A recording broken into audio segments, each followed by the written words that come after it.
channel Ngulik Horor.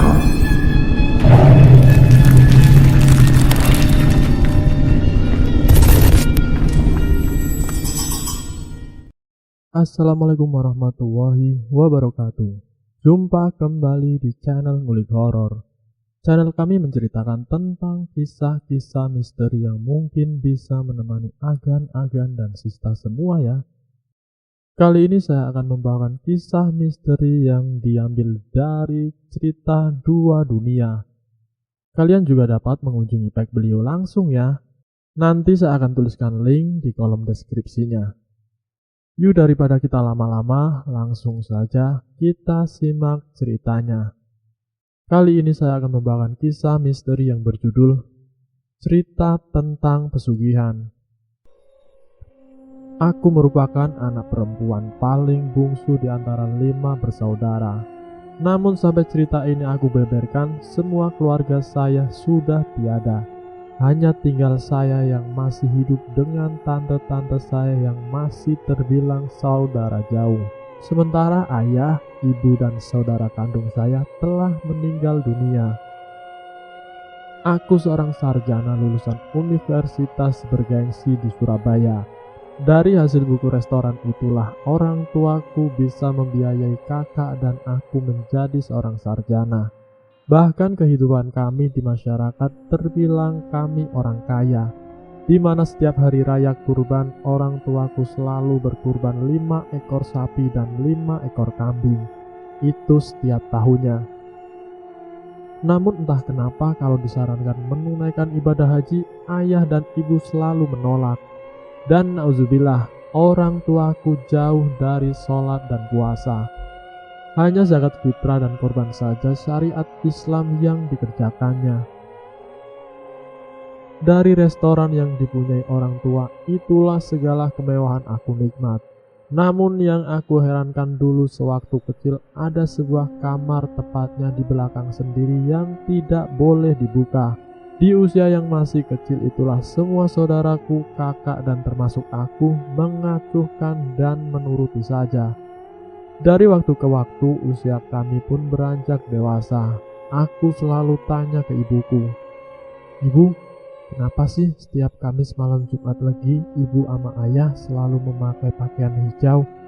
Dan aku lihat ibu aneh selalu beli dupa." Tanyaku pada ibu, "Sudah, diam saja. Ini sudah tradisi keturunan nenek moyang ayahmu yang harus menghormati leluhurnya." Itu saja alasan ibu. Dan ibu selalu melarang anaknya untuk sholat. Berhubung saudaraku laki semua, kakakku jadi bejat. Diskotik dan obat-obatan terlarang serta pelukan kupu-kupu malam tiap harinya dinikmati. Entah kenapa denganku, setiap aku dikasih ibu uang buat foya-foya, aku selalu meragu. Waktu itu aku masih SMU.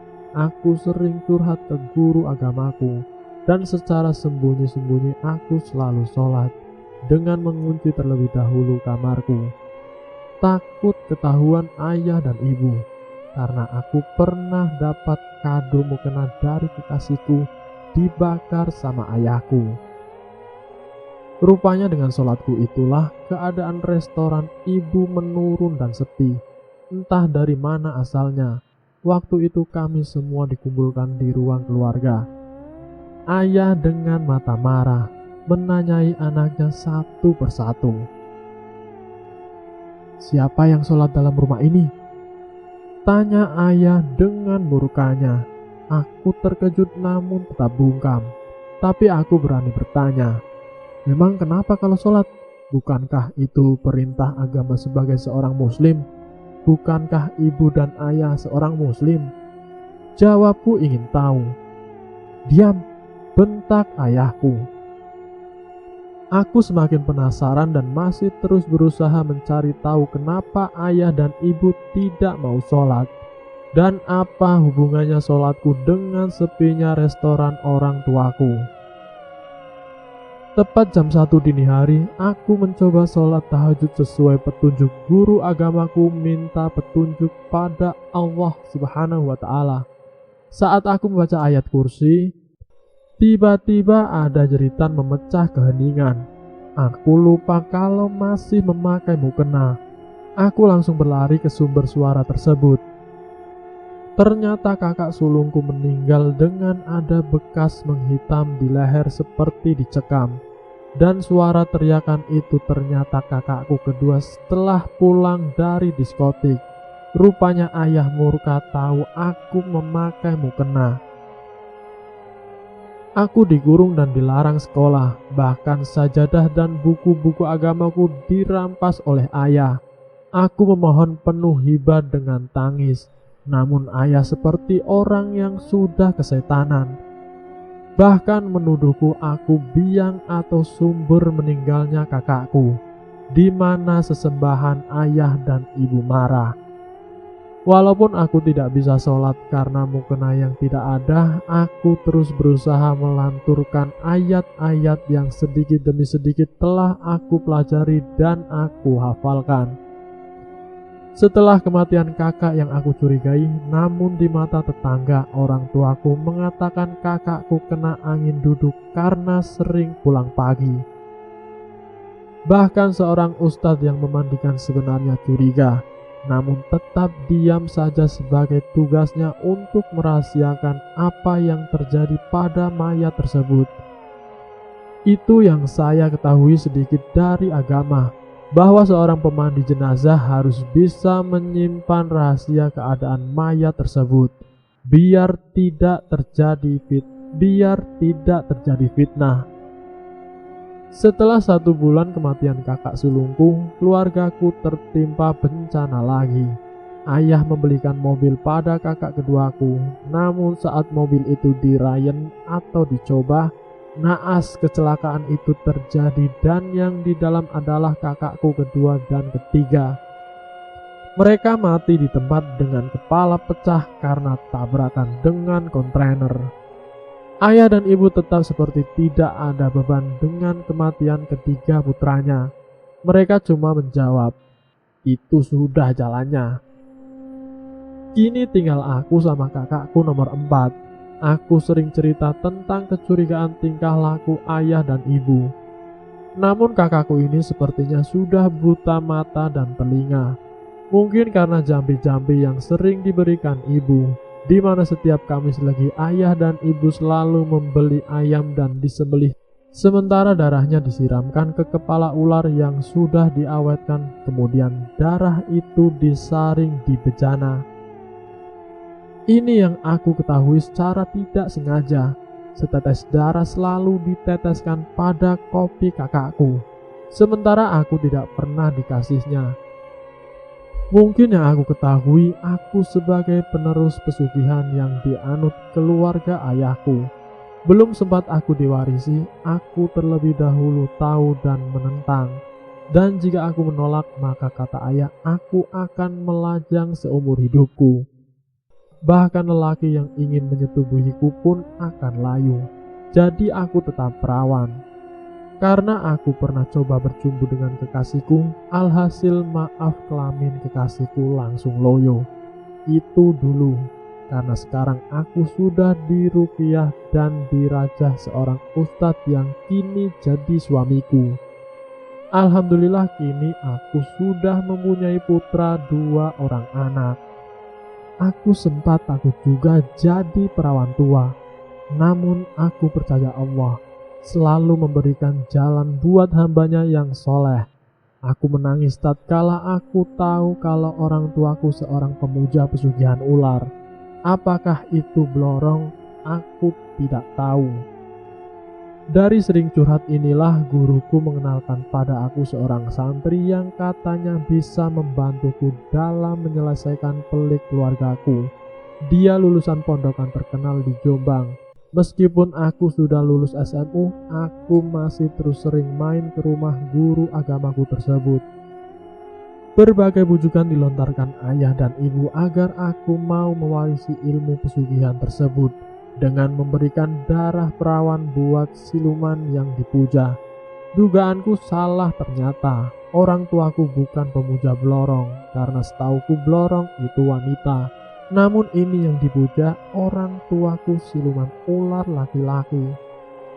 Aku terus melawan orang tuaku, tak lupa doa-doa terus diucap tatkala aku merasakan ada yang lain di kamarku. Aku semakin memberanikan diri, doa-doa yang diberikan teman lelaki itu terus aku baca. Masya Allah, tepat jam 2 malam aku usai sholat tahajud terdengar seperti ada ledakan rumahku terguncang. Namun cuma beberapa saat saja. Bersamaan itu aku dengar teriakan ibuku dan disusul ayahku. Aku langsung lari ke kamarnya. Ya Allah, ayah dan ibuku dalam keadaan bugil dengan erangan kesakitan. Namun aku masih terdengar ucapan ibu bahwa dia telah disetubuhi siluman itu dengan teramat kasar. Hingga ibu kesakitan karena maaf vaginanya hancur. Sementara ayah juga melayani siluman ular yang wanita hingga kelaminnya luka dan berdarah. Ternyata orang tuaku memuja sepasang siluman ular yang diwarisi dari leluhur ayah. Jika anak perawan tidak mau, maka ibunya yang harus melayaninya. Kulihat ayahku sudah tak bernyawa dengan kelamin yang hampir putus darah di mana-mana serta tiada setengah jam ibuku menyusul. Aku histeris keras-kerasnya. Aku baca doa yang diberikan temanku itu dan aku baca doa Nurbuah yang terkenal keampuhannya. Alhamdulillah sepasang siluman itu sirna bersama asap yang mengepul di dalam kamar. Entah kemana siluman itu. Aku menangisi kedua orang tuaku. Aku telepon guru dan teman lelakiku itu. Mereka membantuku menjaga rahasia ini sampai prosesi pemakaman. Aku bilang ke tetangga ibuku sakit jantung dan disusul ayah ikut terserang jantung karena tidak menyangka ibu secepat itu meninggalkannya. Kini semua kekayaan orang tuaku hancur lebur termakan berbagai bencana. Kakakku keempat sekarang menjadi gila. Saat dirawat di RSC, kakakku bunuh diri dengan menyayat sendiri urat nadinya. Ternyata setelah aku ketahui bahwa keperawananku yang ditunggu siluman ular yang selama ini dipuja nenek moyangku, aku adalah keturunan yang ketujuh yang kata tanteku bisa menambahkan kekayaan hingga 7 turunan lagi.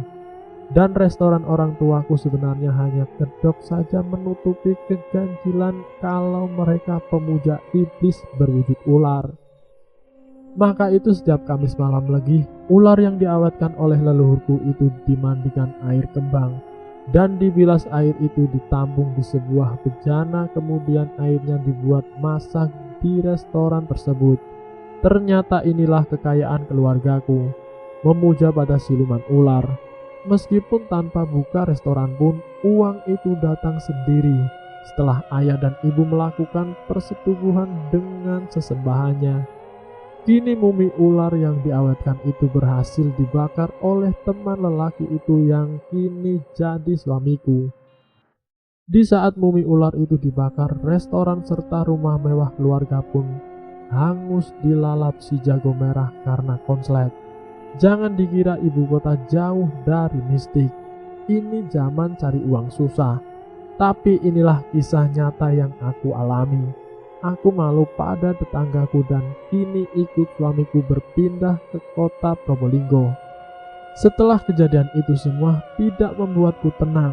Masih sering aku mendengar desis ular. Bahkan dalam mimpiku aku sering dihantui teriakan ayah dan ibuku yang seakan menjadi budak di istana siluman ular.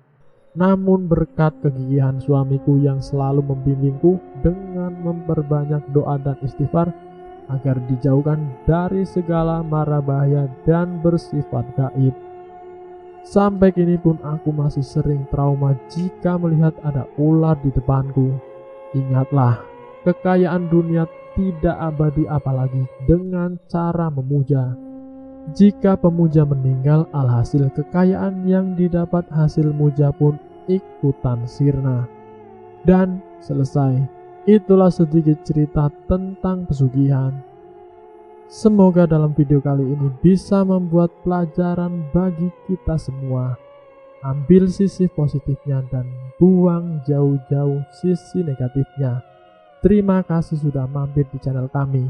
Jika kalian tertarik dengan video kami, silahkan tekan tombol like, share, dan komen. Tekan subscribe untuk mengikuti video kami selanjutnya ya. Wassalamualaikum warahmatullahi wabarakatuh.